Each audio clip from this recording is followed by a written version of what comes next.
If you're hearing this, you must love horror, science fiction, and weird tales. You can help spread that love by signing up at patreon.com/Lord Blood-Rah. There you can help support the production of Lord Blood-Rah's Wrackin Auditorium, a podcast featuring chilling, old-time radio horror shows best listened to in the dark. Lord Blood-Rah's Wrackin Theater, presenting the best, worst, and wildest horror and science fiction films ever made. And Captain Paxar's Star Cadet Hour, the kind of show kids in the 60s and 70s would run home from school to see, featuring classic science fiction heroes like Flash Gordon, Tom Corbett Space Cadet, Captain Zero, and many more.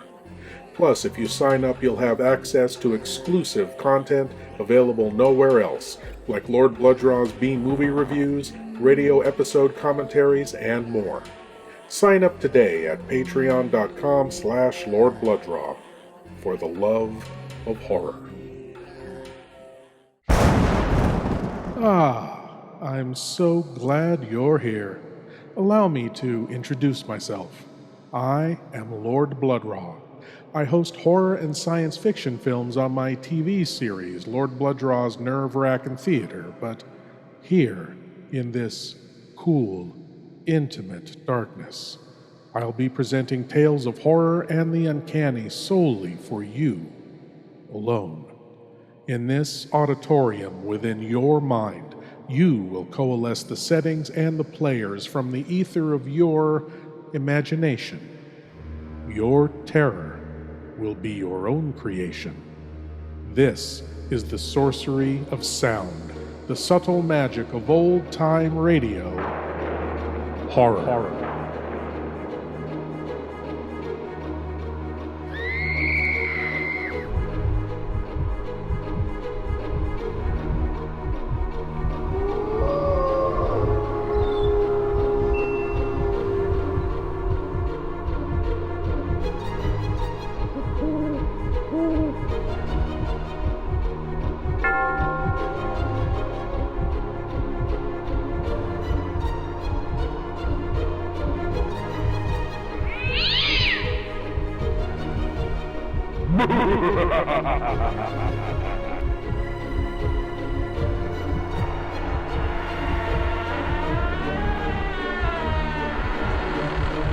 Please leave your eyes at the door.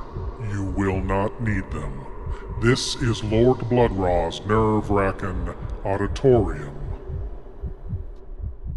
There is a theory about hauntings that ghostly happenings and apparitions are the echoes of emotionally charged events, somehow recorded by the houses in which they happened and played back when the circumstances are just right.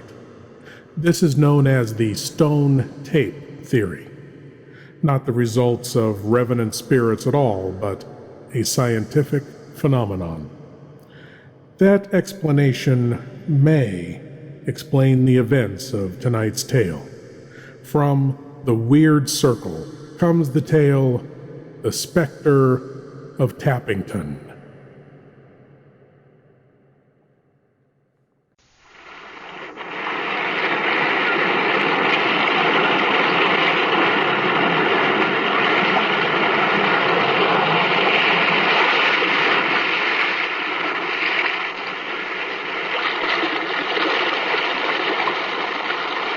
Weird circle.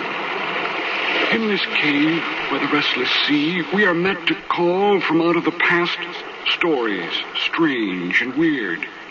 Bellkeeper, toll the bell, so that all may know we are gathered again in the Weird Circle.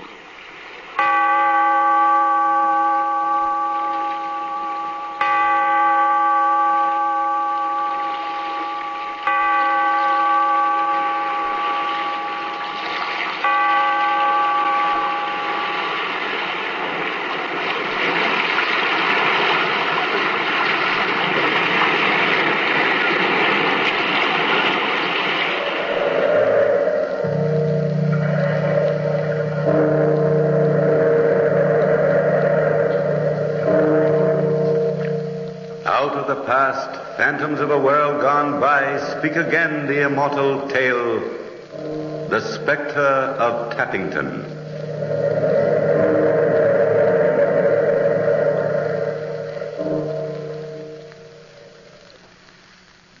This house, Tappington Everard, called Tapton for short, is an antiquated but commodious manor house in the English countryside of Kent.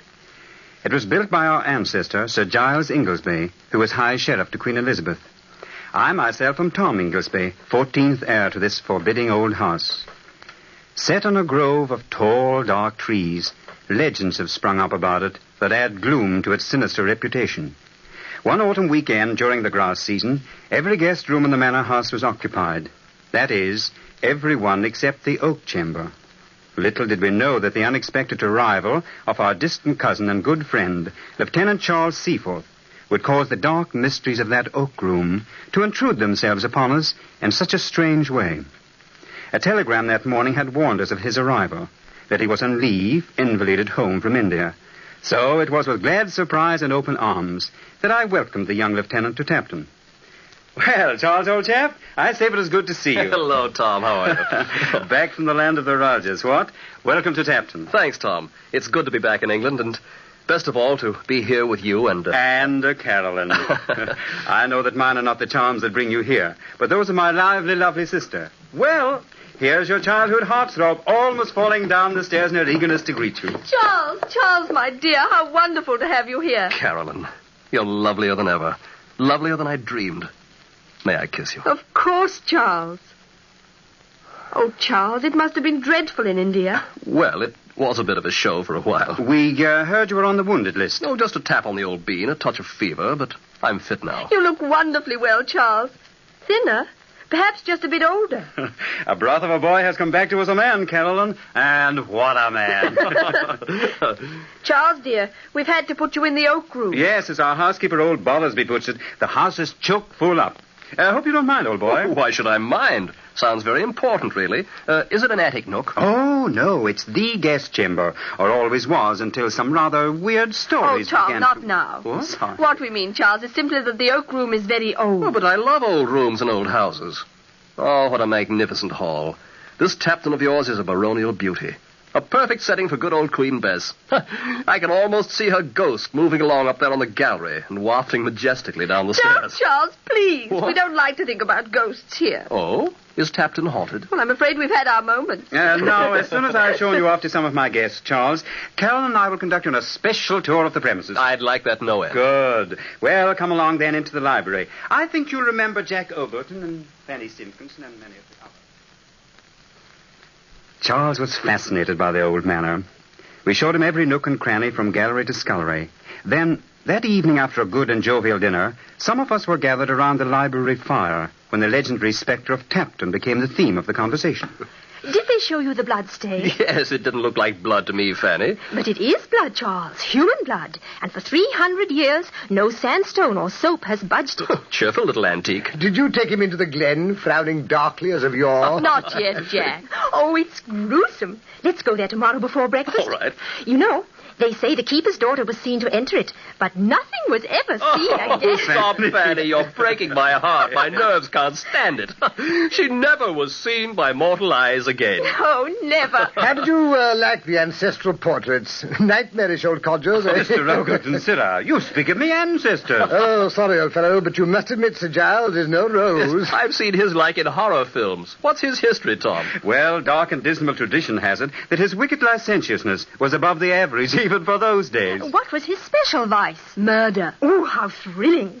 Who did he kill? Yes, tell us the story, Carolyn. Shall I, Tom? Go ahead. I'll turn off some of the lights. Tell the gory legend, sis. Scare 'em.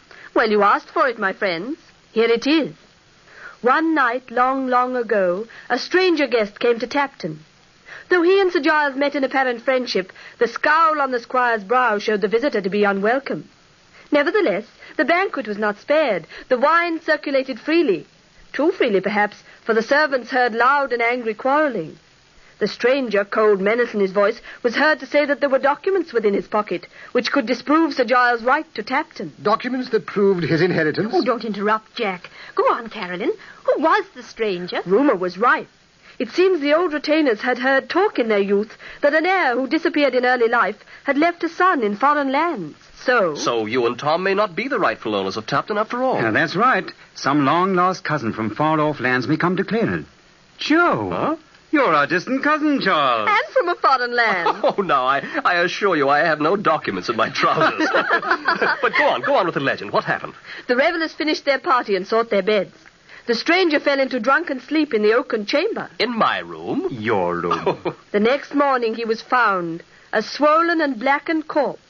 No marks of violence, but his lips were livid, and dark-colored spots appeared on his skin. The word poison was whispered, but no one dared say it aloud. I see. Was it murder? Sir Giles' personal leech pronounced it an apoplexy, and the nameless stranger was buried in haste. It's a ghastly story, Carolyn. Wait, I haven't told you the most curious part of the legend. Huh? The mysterious disappearance of the stranger's trunk. His trunk? His breeches, stupid. The supposed hiding place of the document. Oh. His clothes were all there. Jerkin, waistcoat, cloak, but no sign of those puffed velvet short pants the Elizabethans wore. They say the evil one was in the oak room that night. And I'm to sleep in this self-same oaken boudoir, huh? Well, how about ghosts? Oh, some miracle mongers have it that the ghost of Sir Giles has been slipping out by the postern gate to the glen, searching and digging and wringing his hands. Did they ever find the breeches? Well, years ago, gardeners doing some work in the glen dug up an ancient garment with bits of gold embroidery, and out fell some papers, perfectly illegible from damp and age. Did they really belong to the nameless stranger? Who knows? Perhaps they did. I've just been telling you the legend of Tapton. I must say you've given me a fine build-up for a peaceful night's sleep. I shan't dare turn out the light in my room. Well, spooks or no spooks, it's early up in the morning, so I'm off to Slumberland. Ghostly dreams to you all. Good night, Fanny. Good night. Well, strange cousin from foreign lands, remember the legend. After all, you may be the real owner of the manor. Oh, rot. I don't want your old manor, if I can have its lady. Is this a proposal, Charles, dear? What do you think? I see this is my cue to exit. Good night, you lovebirds. Good night, Tom. And, it might be a good idea to lock your door, Charles. Thanks, I will, never fear. I myself wasted a few moments of healthy sleep, worrying lest Carolyn's story had disturbed my guests. But as far as I knew, a peaceful night had blessed old Tappington. And then, the next morning, as I was on my way down to breakfast, I was practically knocked down by our man Maguire bumping into me. Yeah, take it easy, Maguire. Sorry, sir. Lieutenant Seaforth's wriggling like one beside himself, sir. Go ahead and see what he wants. Carry on. Certainly, sir. Sorry, sir. I followed Maguire to the landing and stood watching as he knocked on the door. Come in. Ah, Maguire at last. Yes, sir. Where are my trousers? Your breeches, sir? Yes, what have you done with them? Me, sir? I never a thing, sir. Well, it must have been the devil, then. I put them on that armchair when I got into bed, and by heaven, now they're gone. Would it be Miss Carolyn or Miss Fanny playing some sort of a joke, sir? Oh, not probable, Maguire. Not possible, in fact, because I locked myself in. Wait. Is there any other entrance to this room? Well, there is the secret staircase to the postern, sir. Over there. Of course. That's the way they must have come. I'll go and see. Let's see here. No chance, Maguire. 2 heavy bolts, both fastened on the inside. I must say it's all very strange. Funny it is indeed, sir. Funny, Maguire? No, not too funny. We had almost finished breakfast when Charles appeared. I noticed he wore immaculately tailored riding breeches, perfect for a day on the saddle, but scarcely the costume for our planned grouse shooting. However, I made no comment, as his manner was so strange. He stood unsmiling in the doorway of the dining room, staring at the girls. Carolyn seemed annoyed. Come, Charles, the tea is absolutely cold. Your breakfast will be spoilt. Why are you so late? Sorry? What became of our excursion to the glen?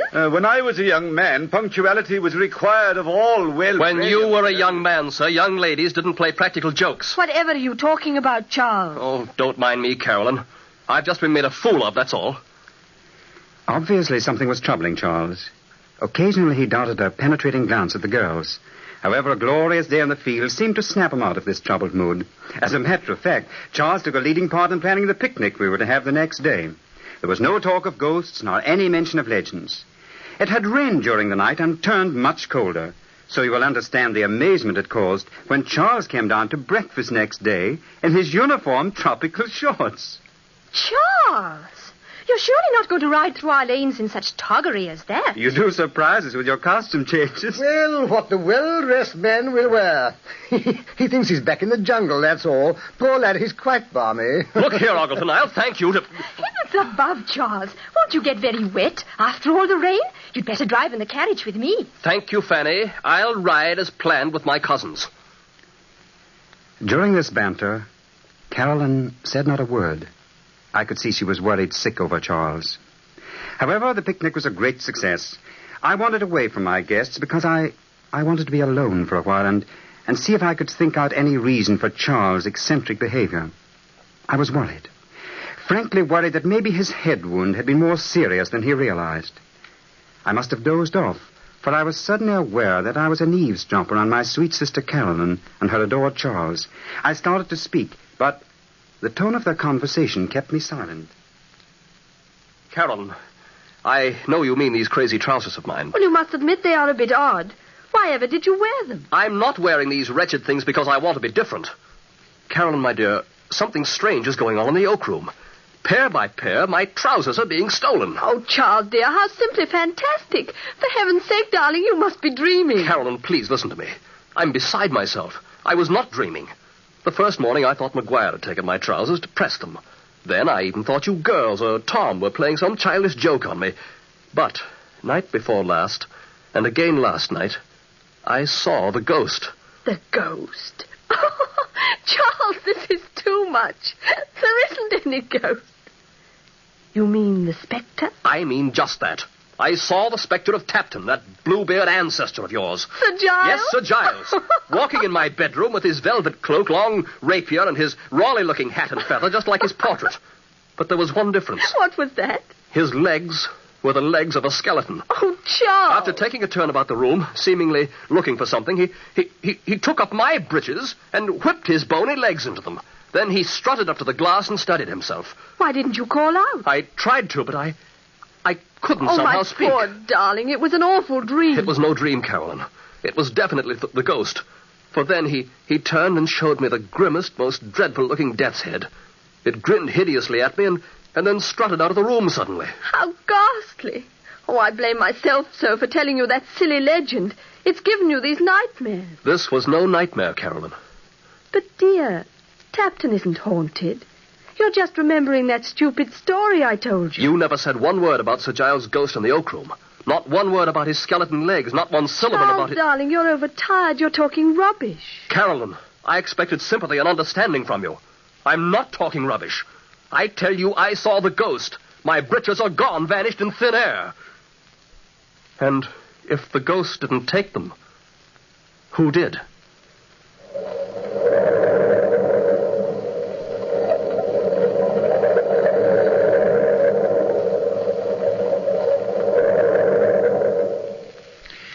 I had never thought seriously there could be a ghost at Tapton.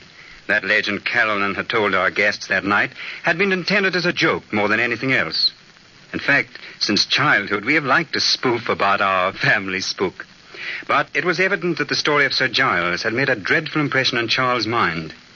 His strange costumes had merely amused us, but now even our guests were beginning to wonder. Next morning, as we were lingering at the breakfast table over that last bit of muffin and jam, Ogleton said, I say, what makes Charles so touchy? He bolted from the room just now as if the old boy himself were after him. I'm sorry I giggled at him, but, Tom, I couldn't help it. Full dress uniform at breakfast. Is it shell-shock, Tom? I wish I knew. When I asked him why the fancy dress, he bit my head off. I can still hear him saying, it's the regimental dress of the Royal Bombay Lancers, Fanny. It was regal. Blue tunic, red striped trousers, and gold braid. I haven't seen the like since the coronation. It wasn't funny to Carolyn, though. She was almost in tears when she ran after him. She looked positively stricken. Yes, my poor sister was teary-eyed all that miserable day. As for Charles, though he seemed to be making an effort to be more companionable, it only resulted in his being distantly polite. To add to my own distress in the matter, I learned that McGuire, the valet, had been kicking up quite a bobbery below stairs, boasting that on the evening before he'd seen a ghost. McGuire had overheard some of our conversations, but this claptrap about ghosts had to be stopped. So that night after our house guests had retired, I rang for Maguire. You rang, sir? Yes, close the door. Yes, sir. Now, see here, Maguire. What's this I hear about your having seen a ghost last night? Devil a lie will I tell your honor, but last night I saw a ghost. Oh, what rot. Don't spread such nonsensical stories. Where do you think you saw this thing? Well, sir, we went last night for a bit of a stroll to the glen. We? Myself and one of the maids, sir. Yes. Get on. To see the moon it was, sir. But we saw more than the moon, sir. In the shadows was a terrible ghost. What sort of a ghost, man? A tall gentleman he was, sir, all in white with a shovel on the shoulder of him and a big torch in his fist. Though what he wanted with that is myself can't tell, for his great eyes were like big lamps. The maid screeched holy murder and ran off with herself, and me after her. And the ghost after you, I suppose? No, sir. The ghost vanished in a flame of fire. Now, Maguire, don't try gig lamps and flames of fire on me. You're making all this up. Jove, I believe you're the Spectre yourself. Me, sir? Is it myself, then, that's a play-acting ghost in your honour's thinking? What your purpose is, I can't guess. Stealing Lieutenant Seaforth's trousers and all that. As I have a soul, sir, I stole nothing. No, but you're mixed up in some way with their disappearance. 'Tis the ghost, sir. I know it is. I saw him. There isn't any ghost, Maguire. And don't go about frightening my guests with any such tale. That's all for now. Yes, sir. Good night, sir. I felt a strong compulsion then to go to the oak room. I wanted to know if Charles was all right. Immediately Maguire had gone, I left my room hurriedly and ran up the short flight of stairs to the oak room. I listened a moment, then rapped loudly on Seaforth's door. Charles!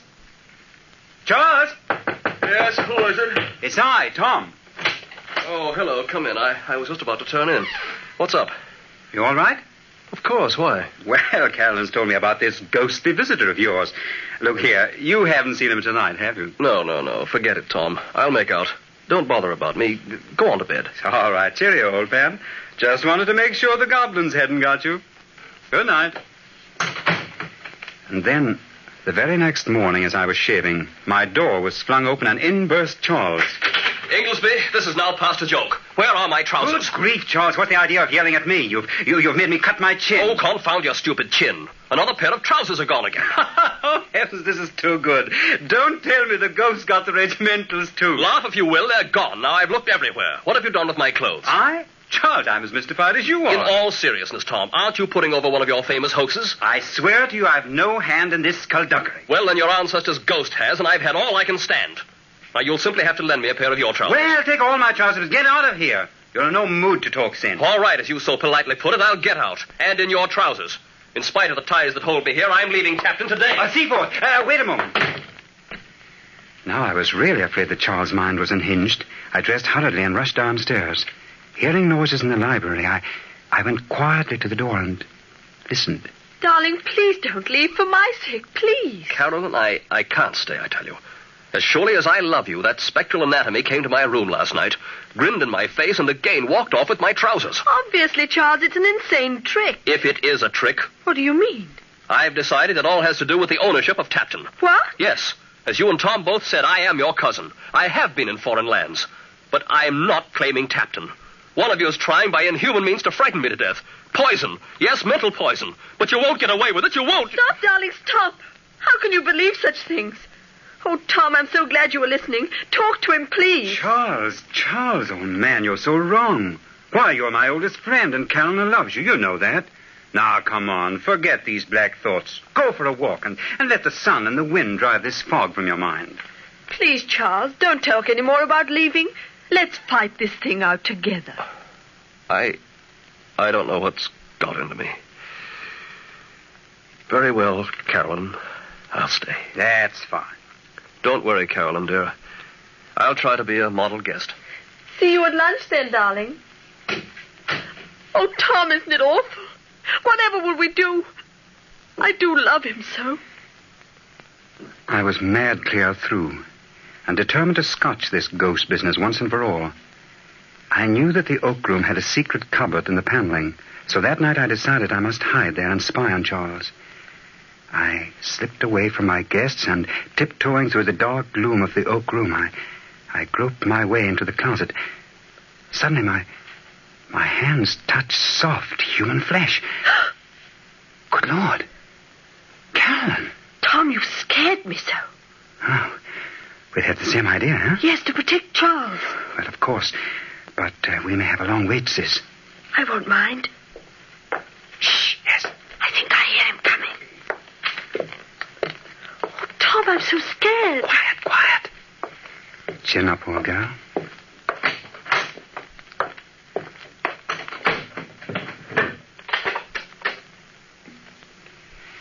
Charles got himself ready for bed. Started to take off his trousers, then suddenly put them on again and flung himself into bed. He had left the night lamp on, which was lucky, as thus we could see more easily. After waiting for what seemed hours, Caroline suddenly touched my arm. Look, he's sitting up. Shall we speak? No, not yet. He's turning this way. Good Lord, he's asleep. Yes. His eyes are wide open, but they stare senselessly, like dead eyes. He's out of bed. Huh? What did you see looking for? He's got a torch. Why, he's looking at himself in the mirror. Tom, he's going to the secret staircase. He's opening the door. Come along, we've got to follow him. Not too closely. Hurry, please. We hurried after him down the stairs and out to the postern gate. We saw him enter the glen, and then as we came closer, there was Charles with a spade, digging.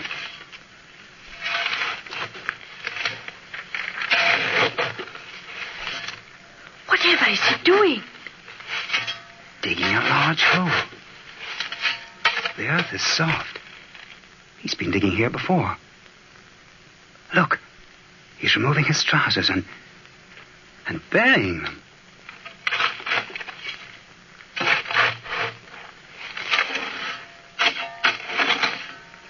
Tom, I can't stand it. It's too gruesome. Let's call out. No, wait a minute. Sleepwalkers have to be shocked out of their trance. I'll wake him as he turns towards us. Well, here he's coming now. Now!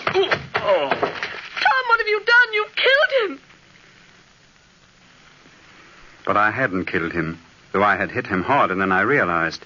We called for help and carried him to the great hall. He was still unconscious when Dr. Austin arrived. We waited anxiously during his examination. Finally, the doctor came towards us. Well, Tom, our young lieutenant is coming around nicely. Oh, what a relief. Oh, Doctor, is he going to be all right? Of course, my dear. Then it was shell shock, Doctor? Not exactly.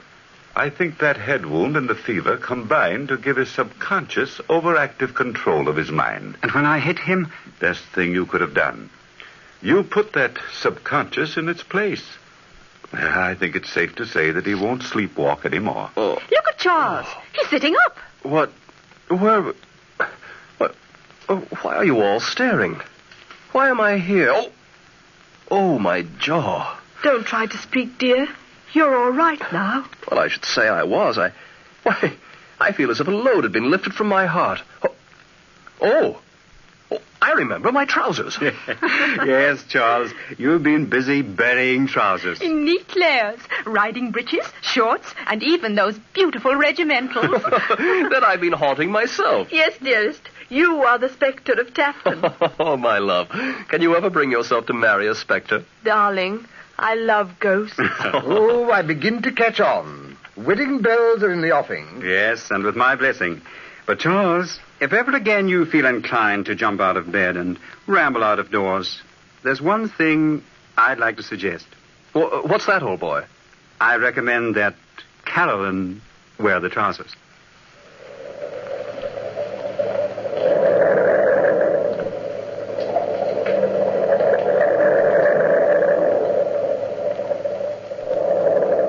From the time-worn pages of the past, we have heard the immortal tale, The Spectre of Tappington. Bellkeeper, toll the bell.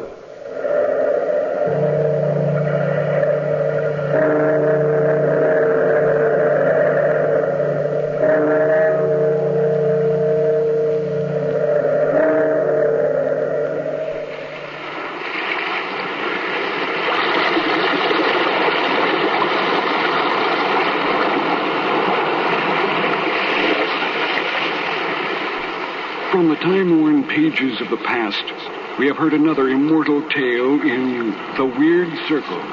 Bellkeeper, toll the bell. Be here in this lonely cave by the restless sea once again next time for another immortal tale in The Weird Circle. A head wound, a fever, and the influence of a ghostly legend. No supernatural influence at all. Not an example of the stone tape theory, nor ghosts, or unexplainable happenings. Well, there's always next time.